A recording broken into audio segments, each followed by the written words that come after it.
Good morning mga katambayers. So this is Rockstar Clicks.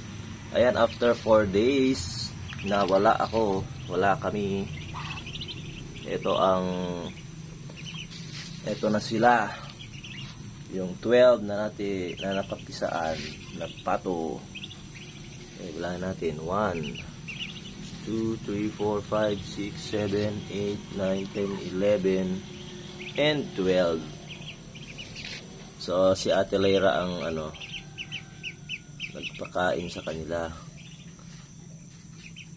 Pero ngayon lang sila kumain ng kaning tira-tira. So itong mga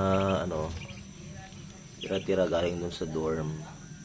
Ito yung panganay na anak. Galing sa dorm ng mga bata to. Hindi alam ni ate na kunin, kaya ngayon kinuha ko na. First time nilang kumain na feeds ang pinakain ni Ate Lyra. Ayan, so far ayan, malalaki naman na sila.